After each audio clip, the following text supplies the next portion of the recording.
Okey, amalan hikmah kita kata tadi terbahagi kepada dua, yang tersurat dan tersirat. Okey, amalan hikmah kita yang tersirat, itu yang utama. Yang tersurat pun kita akan amal juga. Contoh macam ayat ru'yah dan manzil atau manzil. Itu kita akan amal di tahap yang kedua kan. Mungkin susah kadang-kadang, bukan semua orang yang mai ikut bidang agama ni mungkin mudah lah nak beramal. Yang mai ikut bidang ni mungkin susah sikit. Okey, kita akan minta orang beramal dengan amalan laqad ja'akum. Amalan ni dia amalan yang ringan. Maksud dia kita boleh amal.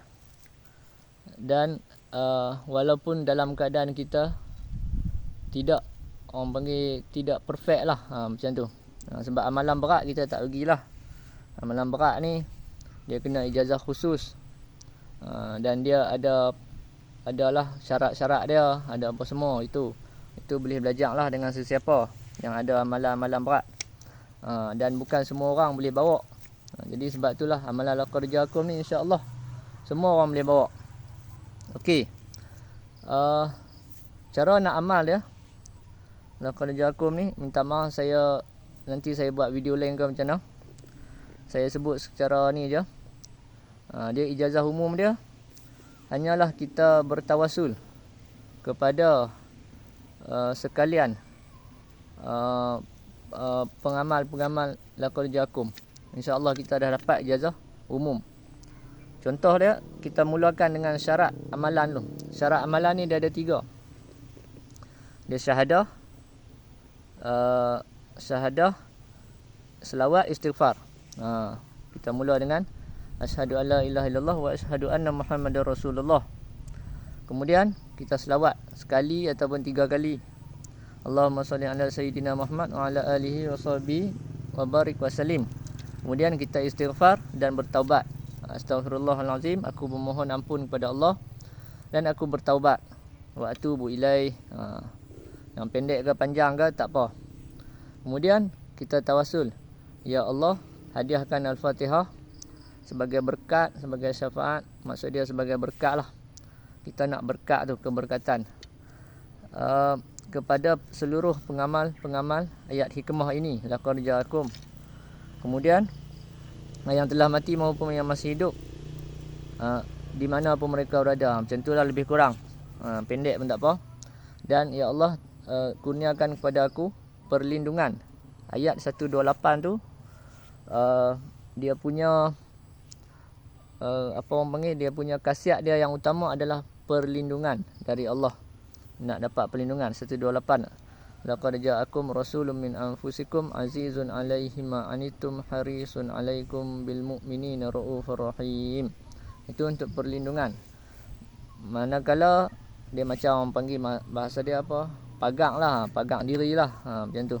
Dan untuk kekuatan diri.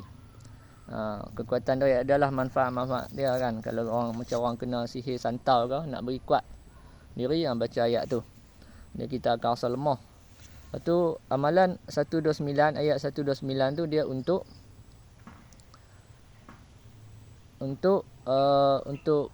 pertolongan. Maksud dia pertolongan lah. Dia agak kasar sikit macam tu.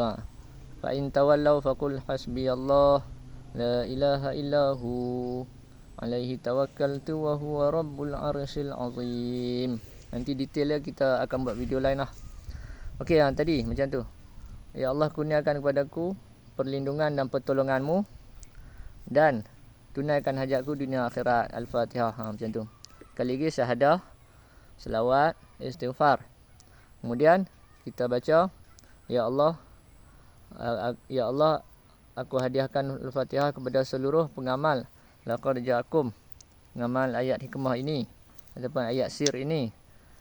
Semoga dengan berkat mereka dan dengan berkat ayat ini, Engkau, wahai Allah, kurniakan kepada aku akan perlindunganmu serta pertolonganmu, dan serta tunaikanlah hajat-hajatku, impianku di dunia dan di akhirat. Baca Al-Fatihah. Baca Al-Fatihah, bismillahirrahmanirrahim sampai habis.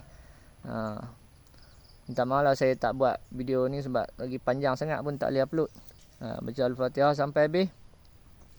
Kemudian baca ayat laqad ja'akum.